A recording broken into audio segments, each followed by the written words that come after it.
Hello class 10th के मेरे प्यारे बच्चों। और मैं ज्योग्राफी चैप्टर 1 शुरू करने जा रहा हूँ। आई होप तुमको ये हेल्प करेगा। और सबसे इम्पोर्टेंट अभी ये बात है कि अपनी बुक अपने सामने खोल कर रखना, क्योंकि मैं फ्रंट वीडियो से बना रहा हूँ, फ्रंट कैमरा से बना रहा हूँ। तो मैं अगर पेपर पे लिखूँगा तो सब उल्टा भी दिखेगा। कोई है नहीं, और मेरे पास वो भी नहीं है अभी, तुम्हारा होता है ना ट्राइपॉड स्टैंड, वो नहीं है। खैर चलो इम्पोर्टेंट बात पे आते हैं। पहला चैप्टर है ज्योग्राफी का। हिंदी में पढ़ते हो संसाधन और विकास, इंग्लिश में पढ़ते हैं हम लोग रिसोर्सेज एंड डेवलपमेंट। तो क्या होता है रिसोर्स और क्या होता है डेवलपमेंट, इसके बारे में समझेंगे। अपने बुक का फर्स्ट पेज पे देखना, लिखा है everything available in our environment which can be used to satisfy our needs. ठीक है, यहाँ तक अभी रुक जाओ कि हमारे इन्वायरमेंट में क्या है। हमारा इन्वायरमेंट, ये धरती जो है ना जिसमें हम लोग रह रहे हैं, हमारे चारों तरफ जो वातावरण में हवा, पानी, ज़मीन और इस पर रहने वाले जितने तरह के जीव जंतु हैं, वो सारे मिनरल्स, वो सारे मटेरियल्स जो कुछ हमारे धरती पे मौजूद है, ठीक है, वो सारे हमारे इन्वायरमेंट का हिस्सा हैं। सारे जानवर भी इन्वायरमेंट का हिस्सा है और हम भी उसी इन्वायरमेंट का हिस्सा है। तो हम कहते हैं कि हमारे पर्यावरण में जो कुछ भी मौजूद है और विच कैन बी यूज्ड, जिसका हम यूज कर सकते हैं। इंपॉर्टेंट बात याद रखना, एक होता है यूज, एक होता है मिस यूज। हम उन सारी चीजों का यूज करते हैं किस लिए? To satisfy our needs. तीसरा इंपॉर्टेंट चीज है, वर्ड है इसमें नीड्स। पहला वर्ड है हमारा एनवायरनमेंट से जो चीज मिलता है जिसको यूज करेंगे, ठीक है। दूसरा करेंगे किस लिए यूज करेंगे? सेटिस्फाई करने के लिए। क्या सेटिस्फाई करना है भाई? हमको हमारी नीड से सेटिस्फाई करना है। तो यहाँ पर बहुत ही फिलोसफिकल टर्म आ जाता है, इसी से पूरा चैप्टर क्लियर हो जाएगा, ठीक है। हम अपने इन्वायरमेंट का यूज करेंगे, ना कि मिस यूज करेंगे। मिस यूज करना मतलब उसको बर्बाद करना, ठीक है। अगर यूज करना है तो किस लिए यूज करेंगे भाई? अपने सेटिस्फेक्शन के लिए। हमें किसी चीज की तलब है, हमें किसी चीज की प्यास है, किसी चीज की जरूरत है ना, तो उसको पूरी करने के लिए। और वो जरूरत, जरूरत को कहते हैं नीड। और एक चीज होता है इच्छा, जिसको कहते हैं वांट, ठीक है। जो नीड है, जैसे मुझे जिंदा रहना है, जिंदा रहने के लिए भाई मुझे रोटी चाहिए, मुझे पानी चाहिए और मुझे हवा चाहिए, ठीक है। लेकिन अगर हम कहें कि भाई हमको भाई पिज्ज़ा चाहिए, एक्वाफिना का ही पानी चाहिए, है ना, और भाई हमको एसी का ही हवा चाहिए, नहीं तो हम नहीं रहेंगे। तो भैया अगर हम तुमको एक्वाफिना का पानी नहीं दें और नॉर्मल मिनरल वाटर दें तो मर जाओगे क्या? मरोगे नहीं ना, ठीक है। तो जिंदा रहने के लिए भाई साफ पानी चाहिए, बस साफ हवा चाहिए और खाना चाहिए, भोजन चाहिए। कोई फरमाइशी भोजन नहीं। तो जो फरमाइश होगी उसको वांट कहते हैं, इच्छा। तो हमें ज़रूरत पूरी करने के लिए हमें हमारे पर्यावरण से जो भी चीज़ें मिलती हैं, ठीक है, उसको हम लोग संसाधन के तौर पे यूज़ कर सकते हैं। तो यहाँ तक अगर तुम कहोगे कि अच्छा सर, पर्यावरण में जो भी चीज़ है उस चीज़ को हम अपने यूज़ के लिए लेंगे। क्या यूज़ है भाई? हमको हमारी कोई ज़रूरत है उसको पूरी करनी है। We have to satisfy our needs, so that thing is called as resource, संसाधन। नहीं, यहाँ फुल स्टॉप नहीं लगता है। अभी ये रिसोर्स का सिर्फ आधा डेफिनेशन है, अब आधा बाकी क्या है आप सुनो। फिर से हम इसको दोहरा रहे हैं। Everything available in our environment which can be used to satisfy our needs provided. अब यहां आ जाता है हालांकि। कैसे? It is technologically accessible. तकनीकी तौर पे ये एक्सेसिबल हो, इसका मतलब ये होता है कि जैसे समुंदर में पानी है, पीने का पानी भाई 1% है सिर्फ, है ना। हम अगर तुमको कहें कि भाई पीने का पानी 1% है, समुंदर का पानी खारा, हम पी नहीं सकते। तो क्यों नहीं सर, हम टेक्नोलॉजी का यूज़ करते हैं, समुंदर के खारे पानी को हम साफ पानी में बदल देते हैं, पीने योग्य पानी में बदल देते हैं, फिर हम इसको पियेंगे आराम से। तो भाई यहाँ टेक्नोलॉजी यूज़ हुई ना।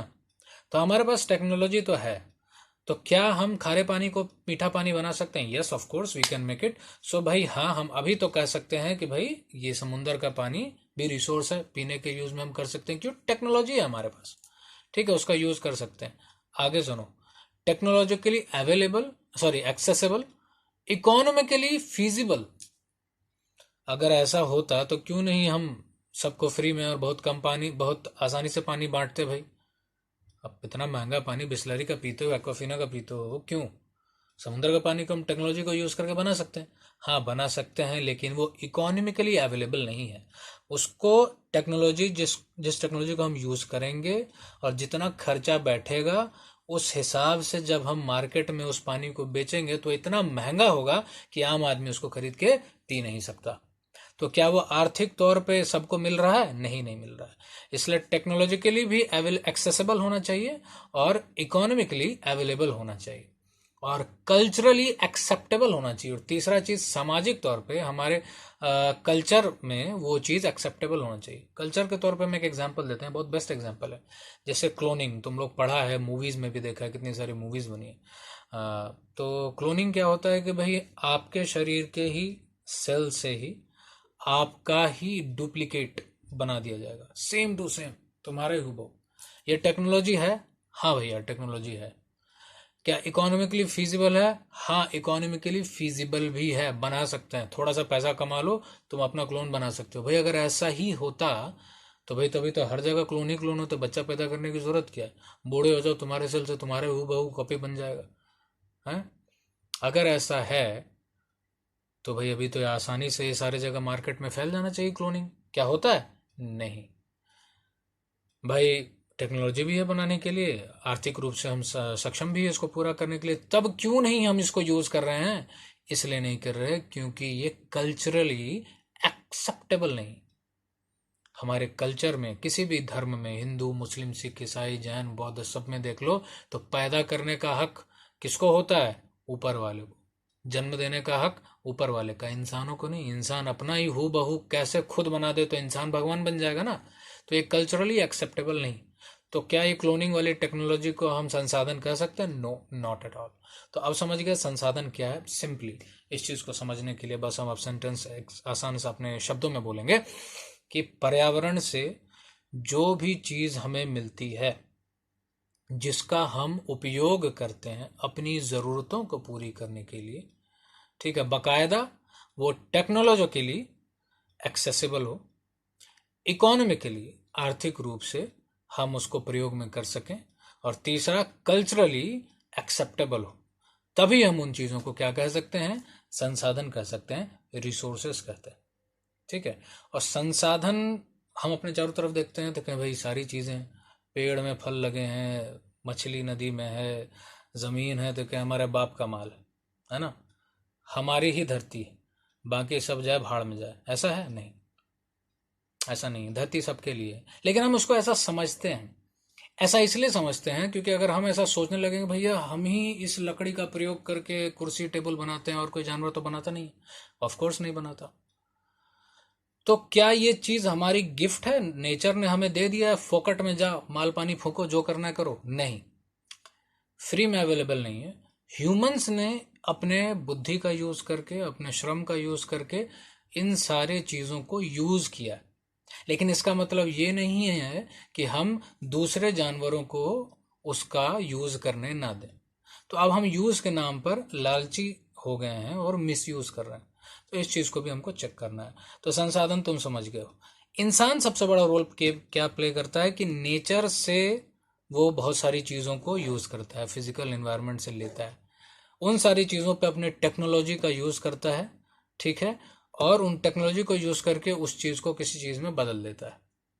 ठीक है, गेहूं से भाई वो आटा बनाया, आटा को मशीन में डाल के ब्रेड बना दिया, टेक्नोलॉजी यूज किए, ब्रेड बन गया। अब ब्रेड बन गया तो ब्रेड का एक इंस्टीट्यूशन बन गया। इंस्टीट्यूशन क्या होता है? संस्था, जो आर्थिक क्रियाकलाप में आपको मदद करती है।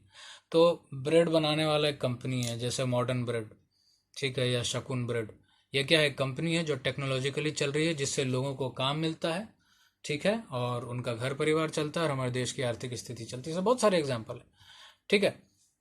जो जस्ट एक एग्जाम्पल से हमें बताया कि ह्यूमन बीइंग्स तीनों चीज़ों के साथ इंटरेक्ट कर रहा है, नेचर के साथ इंटरेक्ट कर रहा है, नेचर से चीज़ों को ही लेता है, उन चीज़ों में अपनी टेक्नोलॉजी को लगा के उसको किसी और बेहतर चीज़ में बदलता है, और बदलने के बाद उसको अपनी संस्थाओं में यूज़ करता है ताकि हर घर परिवार चले, देश की आर्थिक स्थिति चले। तो human beings depend and have interaction with the nature as well as with technology as well as with the institutions। ये चीज़ अब तक आपको समझ में आ गई होगी।